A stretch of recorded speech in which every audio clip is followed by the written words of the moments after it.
So there I was, spilling tea almost, getting ready to actually unbox the new next generation Xbox consoles when AMD just dropped a bombshell. I'm sounding very dramatic, but this is a bombshell we're talking about. Because ultimately the name of the game really with PC gaming is all about graphics cards, and AMD have traditionally usually put out some very good stuff, but they're usually a little bit more restricted in terms of audience or price. But today all of that has changed because of course we were all watching along to AMD's press conference, and they do have 3 brand new graphics cards for us. That's right, 3. And firstly, we all saw this one coming, the 6800 XT. This seems to be very much a 3080 in terms of performance, and I talked about this only earlier today actually, about how this is overkill for a lot of people. I mean, I think everyone's talking about 4K gaming, but let's not forget that if you are playing on a 1440p display, for instance, then even this is going to be too much performance for a lot of people. You don't need to necessarily spend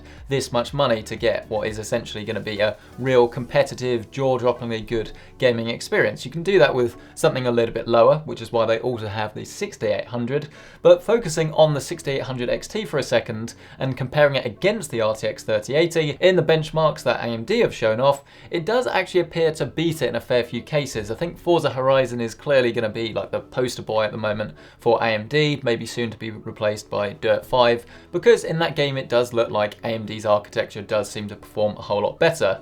But as we'd expect, and as we're going to see as the reviews start to come out, there is going to be a lot of variance between the different cards, between Team Red and Team Green. But when it comes to DirectX ray tracing and of course DLSS, which can actually help you to not only get a better looking game, but to give you more performance if you go down the DLSS route, there wasn't really anything that looks to properly compete here. That's not to say it won't come, maybe it's just not ready, maybe there's going to be more to learn a little bit later, but I would have loved to actually seen more benchmarks when it comes to ray tracing performance, how they're going to implement this within the games themselves. What about Nvidia RTX titles? Are they always going to be Nvidia, or will the game developer be free to enable AMD ray tracing? All of that stuff I would have loved to have seen, as well as if they have something that is going to compete with DLSS and give us higher performance, because if you have an Nvidia card and you turn on DLSS, then all the evidence that we do have at the moment would suggest that the Nvidia card will be vastly superior. But of course it's not doing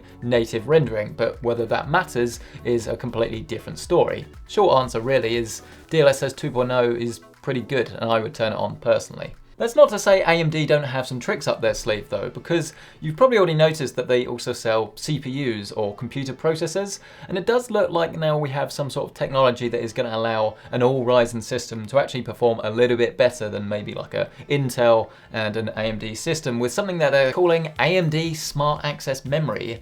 And quite how this works, it sounds pretty simple really. The Ryzen processors can actually access the GPU memory directly, and this is actually a very big thing about all of these new AMD cards. They have more memory than the Nvidia counterparts. Again, whether this matters that much remains to be seen, but especially for like productivity applications, I think people like myself that actually use GPU memory with video editing or maybe like Fusion or After Effects or anything like that could prove quite useful, but we're going to stick with gaming here today. If you are a gamer that gets very angry when you play and I suppose lose competitive titles, then you're going to love their overclocking tool that they're calling Rage Mode, one-click overclocking. And this is very similar, I guess, to what is coming out from the Nvidia side in their like performance mode of GeForce Experience, where with one click you can overclock your graphics card and get even more performance. So this combined with that smart access memory, they were showing benchmarks that show this actually outperforming the RTX 3080 across the board. But I suppose this RTX 3080 probably wasn't overclocked, so when you actually compare the two apples to apples, it's probably still going to be quite similar. I personally have overclocked an RTX 3080 and can vouch for the fact that there is about 5% extra performance in there for most people, so I would take this one with a slight pinch of salt. The next thing that they wanted to talk about was their anti-lag technologies, and this sounds more like a upgrade, I guess, to what they've already got, but regardless, if you're playing games like Fortnite maybe, competitively, but you want to play at 4K, which you're probably not going to do, but anyway, if you do want to do that, then you can now turn on their anti-lag and their boost technology and get lower latency. They were quoting, what is this? 37% lower latency, which could prove useful, or you could always just turn the resolution down a little bit, but it's nice to have the option. Of course, the thing that we were waiting for though was the pricing announcement, and this one did not disappoint. $649, which is $50 less than the current champion, I suppose, the RTX 3080. So which one you should go for remains to be seen. We will have to wait until we actually have tested it in the studio. Again, if you're not subscribed, why not? Get subscribed and ready to see that. But still, at the moment, it is looking very good for AMD. This is pretty much the news I expected. They did also announce a slightly lower spec, 6800, and this is going to be epic if you're wanting to play. I don't know, this is actually going to be the card that I think is going to be more useful actually for most people, because this is going to be the 1440p and entry-level 4K champion, shall we say. This is going to be a lot nearer probably to something like an Xbox Series X, hopefully slightly better, but we have to, again, wait and see. But this one came out a little bit more expensive than the RTX 3070, and the reason for this is because it does have more performance, but once again it is still going to have those same issues around ray tracing and DLSS that I can't advise you on until we've actually tested it in the studio. But the absolutely massive announcement, and I don't really know why I wasn't expecting this, but there was one more thing, and that is the 6900 XT. And this one looks like a slam dunk, and poor Nvidia at the moment, because their RTX 3090, while it had, some things going for it, basically a lot of memory, gaming performance was only slightly better than the 3080, and it cost over double the money. It was mad. So now you can get the RX 6900 XT for $999.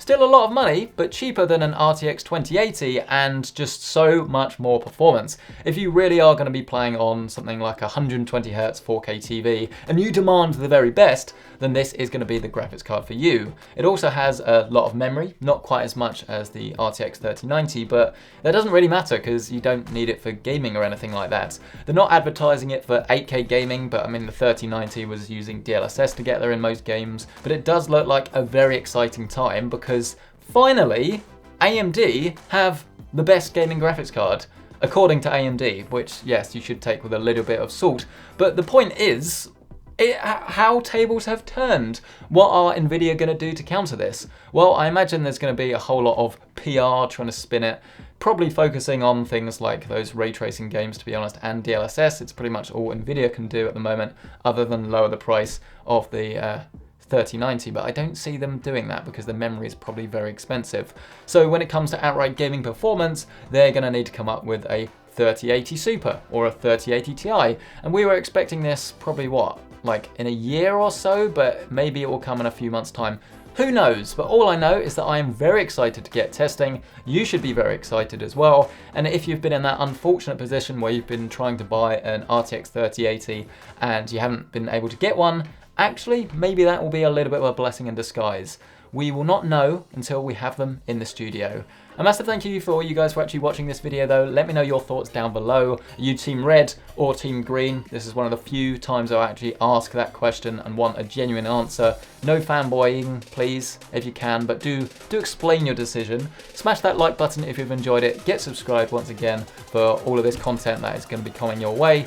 But thank you, and I'll see you in the next one.